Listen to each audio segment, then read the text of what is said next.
Hi, fourth grade. So today what we're going to do is we're going to talk about how to start drawing a still life. And so you have these images in my slides. I printed this out just so you have something to reference while I start my still life. And so today, like we did with our value practice, you need paper, you need a pencil with an eraser. And then we talked about our tortillon as a blending tool. And so you're going to need either a paper towel or a tissue. So I have that. All right. So when you start your still life, you want to look at your shapes. So you want to figure out which ones are in the foreground, which ones are in the middle ground, and which ones are in the background. And so that planning will help you get started with your still life. So as I get started, I'm going to have kind of looking at this while I start to draw. So first, what we want to do is we want to block out shapes for just to get our shapes on the paper. You do not want to start by drawing a hard line. No, we want to draw lightly because we're going to be doing refining and erasing and revising this artwork. So I'm noticing that this cut apple, it's kind of like an oval shape. So I'm going to kind of make an oval shape right there. This apple, kind of like a circular shape, and notice that this kind of goes over this, but if it overlaps, that's okay because I'm going to refine that. So I'm lightly you can see my marks are really sketchy. That's okay because we're going to be doing some erasing. And then I have this apple in the background and just kind of making just a general shape for that.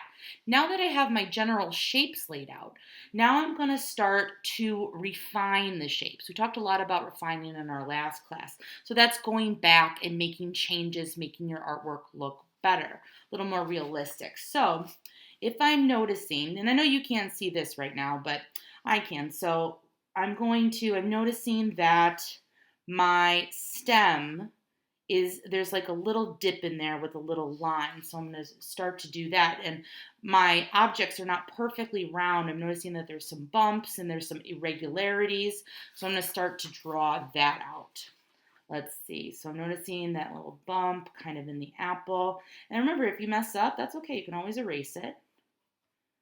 Kind of going around. Noticing that my apple kind of funnels down smaller towards the bottom, a little bit flat too. The cut apple has a really fun shape to it. I'm drawing kind of the shape of the cut of the apple first. And then I'm noticing the bottom of it has a nice smooth shape to it. Little line down the middle for that. Then my apple in the background is that kind of shape to it. All right, so it's looking a little bit more like apples instead of just random shapes. All right, so now I'm going to start to look at kind of some details. So noticing that the stem is not just a little line. There's like a little bit of a top to it, and then there's a leaf shape. So I'm going to start to draw that. Kind of coming out. Let's see, I have my leaf, and that's overlapping everything else. And I want to tell you, as I'm drawing this, making things look realistic and observational drawing is one of the hardest things to do in art. So it's okay if it doesn't look perfect at first. That's okay. You guys are practicing. This unit is meant to get you used to it. So don't worry, don't get discouraged if it's not perfect. That is perfectly okay. Every artist starts out by practicing and then revising and then going over and over and over. And you might think, well, Mrs. Valens, I'm not going to be an artist when I grow up. You know what? If you're a lawyer, if you're a doctor, and you enjoy art, you can be an artist forever. It doesn't matter what you do when you grow up. You can always be an artist. And so I'm noticing my little Oh, look what I did. Oh, I wasn't looking carefully. I noticed there was one here and I added one here. That was what I was thinking in my brain. But remember, we're drawing what we see, not what we think we see. Oh, Mrs. Valence, I did that. So now I'm kind of erasing the lines from my general shape. And so I'm kind of cleaning those areas up. So now I'm going to add value. And so I always like to do the darks first. It just kind of helps. So I'm looking at the side of this apple. The side of this apple is really dark. The shadows underneath it are really dark. Same with here and here and here. So I like to go from darks, then to my midtones, then to my lights. It's just how I like to do things. You might like to go from lights to darks. It's pretty much up to you. What I don't like doing is I don't like to outline and make a highlight shape because then it's really hard to erase that outline for the highlight, and it kind of takes away from the 3D effect of your drawing. So I would just erase that even if you just did some lights or some midtones, and then just erase the shape. Don't make a shape for your highlight. All right, so I'm going to start to add these in. So it's okay if it's a little scratchy as you start to go in, noticing where those dips are. Whenever you see kind of like a dip, kind of like where something goes, there's usually a shadow. But remember to draw or shade what you see, not what you think you see. Just noticing this shadow shape down here, this shadow shape down here. Kind of putting in my darkest darks. It's okay to be scribbly kind of at this point because we're going to smooth this out, but don't be like, like that. No. That's not what we want. You want to fill in your area with graphite because you want a nice smooth transition. So I'm going to go ahead and start to do that. Noticing that near the bottom it's darker because not a lot of light is reaching there.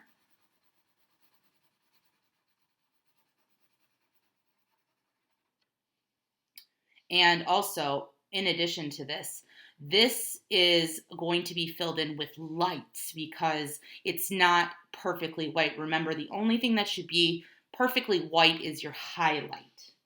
So that's actually going to have a little bit of value in there. So there's no highlight in that cut piece of the apple.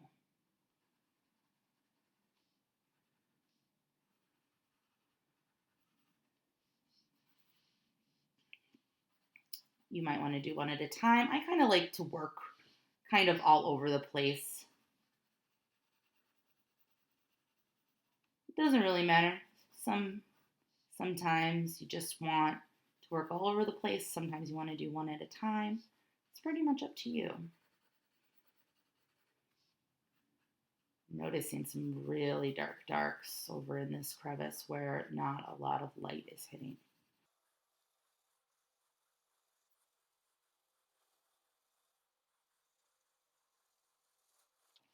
So I do have a highlight right there, but I'm actually going to go back in and erase that.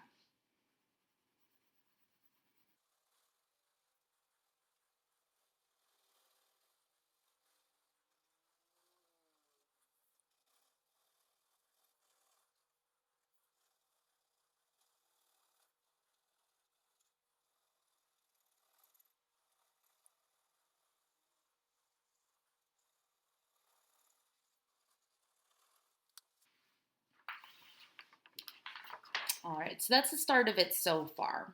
So what we want to do now is I want to go in with my paper towel, my tortillon, my makeshift tortillon, and now I want to start to shade or to blend, that in. Remember to start with the darks first.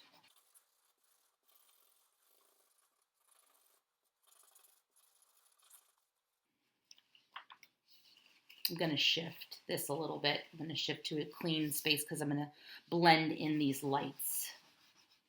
for this part of the cut apple.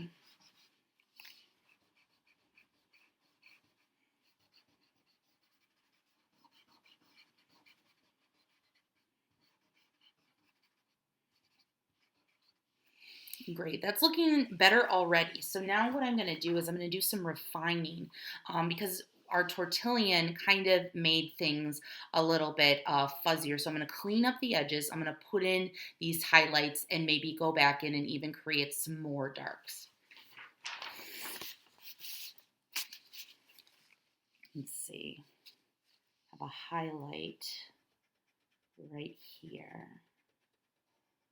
Using my eraser, getting that in. I do have a little bit of a highlight behind the stem. And my leaf is definitely a lighter shade than my apples. So I'm going to go back in with my eraser and lighten that up a bit. I might, yeah, I see some more shades. Make it appear more leaf-like. Yeah, that's looking better already. Go back in. This area is probably the darkest area of my still life, so I'm going to go back in and add those darks right there. This part is really dark as well. Well, cleaning up these because I got some fuzzies from shading. Fuzzies around here. Let's see, where's some more highlights? Oh, I got a big highlight right on this part of the apple. A little bit light over here. Even got some light over here. You really got to look to see where those are. And maybe even going back in.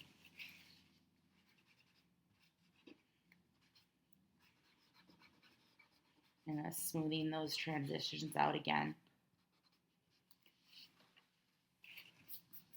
Wonderful, it's looking great. We're pretty good so far. Always go back in and just kind of keep reworking it. It's all about practice. And let's see, I got some of these dots on there, and so I'm gonna kind of put those in. And they're lighter than the other ones, so I'm just gonna go back in and kind of hint that I have these little dots on my apple, just using kind of the tip of my eraser.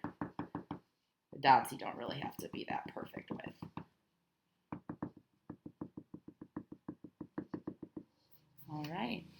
All right, so here is my still life drawing compared to that. I'd say it's pretty good. All right, thanks for watching.